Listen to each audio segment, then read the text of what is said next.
The phone rang at 12:07 a.m., its sharp vibration cutting through the quiet of my apartment.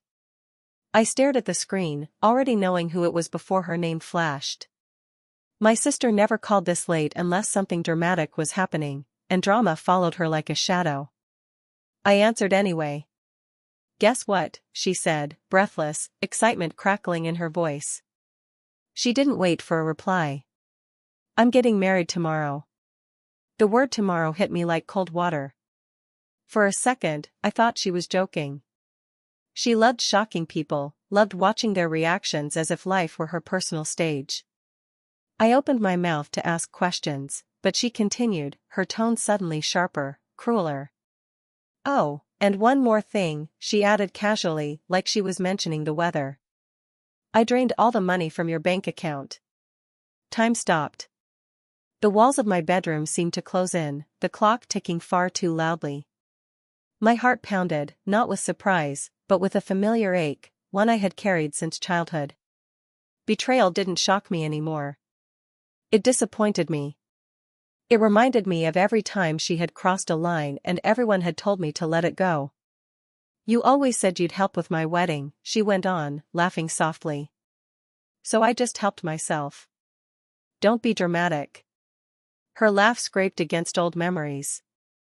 Birthdays were my gifts went unacknowledged. Holidays where I paid but never chose. Years of being the reliable sister, the one who fixed problems, covered mistakes, and stayed quiet to keep the peace. I pressed my lips together, forcing myself to breathe. She mistook my silence for shock and continued, her voice dripping with triumph. "Relax. I needed it more than you. You'll earn it back. You always do." That was when I laughed. It surprised even me.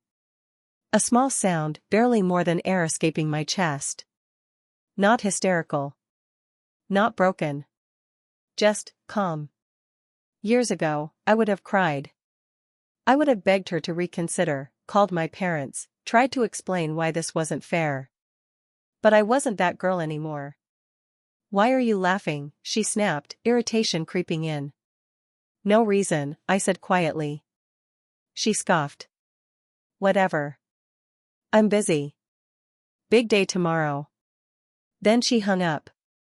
I lowered the phone slowly and sat in the dark, letting the silence settle. My reflection stared back at me from the black screen, older, steadier, no longer naive.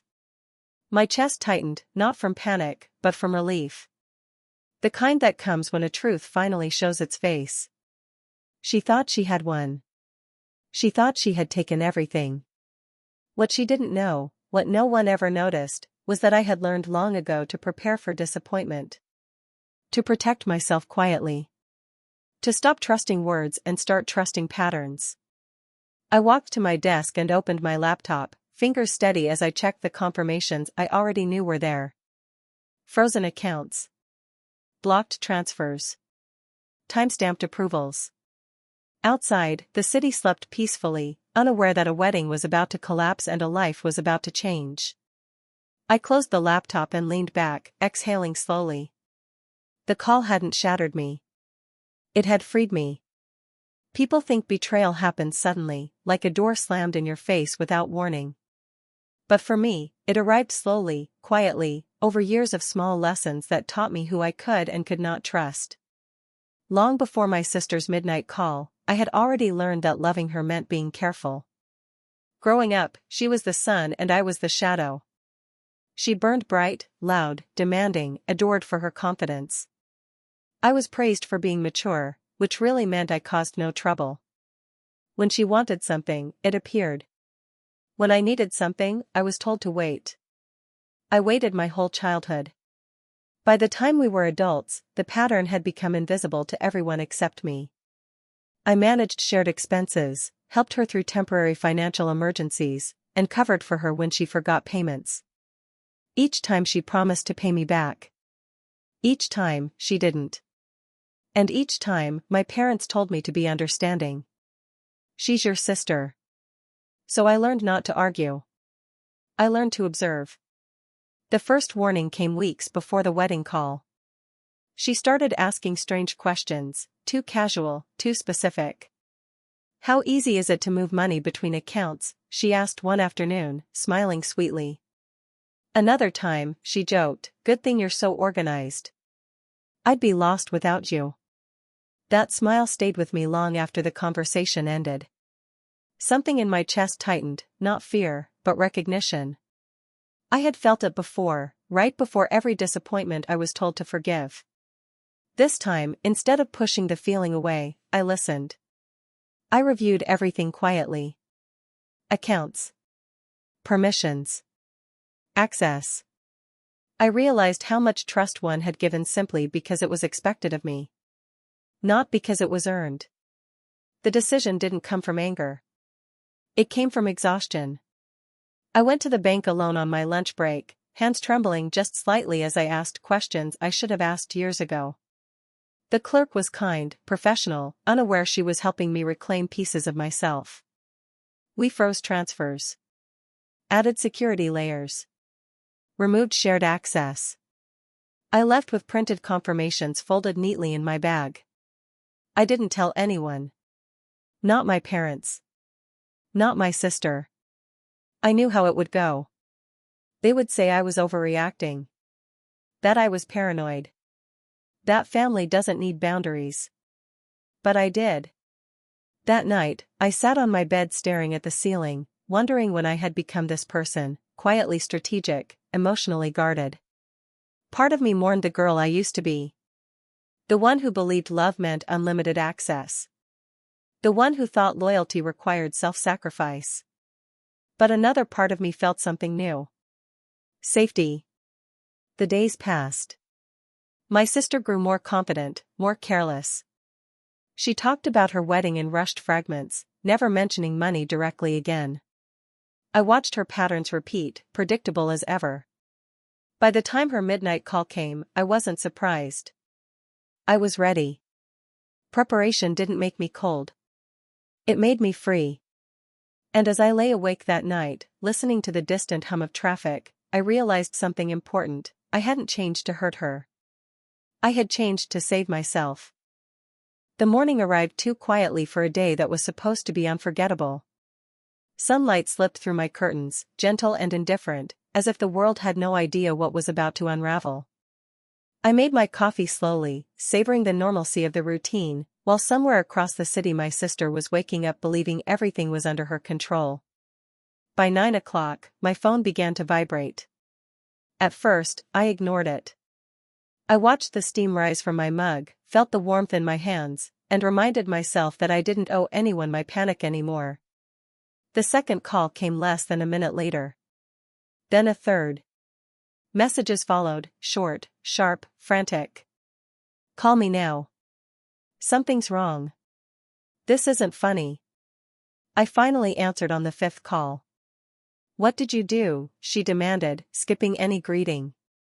Her voice was strained, the confidence from the night before completely gone. In the background, I could hear chaos, voices overlapping, someone crying, another voice arguing. "I didn't do anything," I said calmly. "Don't lie to me," she snapped. "The florist won't deliver. The venue says the payment bounced. The caterer just cancelled. Fix it. Fix it." The word echoed in my mind. That had always been my role. The fixer. The safety net. The quiet solution to her loud problems. "Did you check your accounts?" I asked gently. There was a pause. I could almost hear her scrolling, tapping, breathing faster as realization crept in. "My cards aren't working," she whispered. "Everything's locked." "Yes," I said. "Because they weren't yours." Her breath hitched, anger rushing in to cover fear. "You knew about the wedding. You knew I needed that money." "I knew you were planning something," I replied. "And I knew you wouldn't ask." She started shouting then, about family, about betrayal, about how selfish I was. I let her words pass through me without resistance. They had lost their power. By late morning, my parents called. Their voices carried the same old script, confusion mixed with accusation. why hadn't I told them? Why had I embarrassed the family? Didn't I understand how important this day was? I listened quietly. Then I said, she admitted she stole from me. Silence followed. Heavy. Uncomfortable. No one apologized. Outside, I could hear distant traffic and laughter from a nearby cafe. Life was continuing, unaffected by wedding plans and broken expectations. That thought grounded me. Around noon, I received a message from my sister, no yelling this time. Just desperation. Please. I'll pay you back. Just unfreeze it. I stared at the screen for a long moment, feeling the weight of years pressing against that single request. Then I typed back 2 words. No. The rest of the day passed in fragments I would later piece together from others. Vendors leaving. Guests confused. Decorations half installed and then removed. A dress hanging in a room with nowhere to go. I didn't witness the collapse in person. I didn't need to. That afternoon, I stepped outside, the sun warm against my face, and realized something profound. For the first time, I wasn't cleaning up the mess someone else had made. I was finally letting consequences speak. And in that quiet distance, I felt lighter than I ever had before. By evening, the city felt different, quieter somehow, as if the chaos of the day had burned itself out. I sat by my window watching the sky turn soft shades of orange and purple, the kind of sunset people photograph on special days. Somewhere, a wedding that was supposed to be unforgettable had become unforgettable for all the wrong reasons. My phone buzzed one last time. It was my sister. I almost didn't answer. Not out of fear, but because I finally understood that I had a choice. After a long breath, I picked up.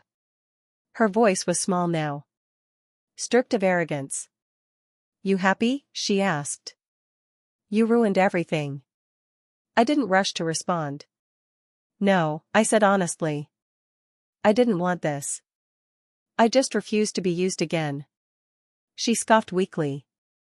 You always think you're better than me. That's not true, I replied. I just finally think I'm worth protecting. There was a long silence. In it, I felt years of unspoken truths hovering between us, every borrowed dollar, every dismissed feeling, every moment I was expected to sacrifice because it was easier than confronting her. You could have warned me, she said. And you could have asked, I answered. That was the end of the conversation. Not with shouting. Not with forgiveness. Just with reality settling into place. Later that night, my parents sent messages, some angry, some pleading, some confused. For once, I didn't rush to respond. I realized how often I had mistaken obligation for love. How often I had stayed silent to keep a peace that only existed for everyone else. I typed a simple message, I need space. Please respect that. It felt terrifying. It felt powerful. I turned my phone face down and stood by the window, listening to the city breathe. Cars passed. Lights flickered on in other apartments. Life moved forward, indifferent to family drama and broken expectations. And so would I. The revenge wasn't watching her wedding fall apart. That part had been painful for everyone, including me. The revenge, the sweet, quiet kind, was realizing I no longer needed their approval to feel whole. I made plans that night. Small ones. Practical ones. A new savings account only in my name. A short trip I'd always postponed. Therapy sessions I'd once thought were indulgent. For the first time, my future felt like something I was allowed to design. As the night deepened, I caught my reflection in the glass. I looked the same, but something inside me had shifted. I wasn't the dependable shadow anymore. I wasn't the backup plan. I was my own person. My sister thought she had taken my money. Thought she had won by crossing a line she assumed I'd never defend. But what she really gave me, without meaning to, was the courage to walk away. And as I turned off the lights and prepared for sleep, I smiled softly, knowing this was only the beginning of a life built on boundaries, self-respect, and hard-earned peace. Sometimes, the sweetest revenge isn't payback. It's freedom.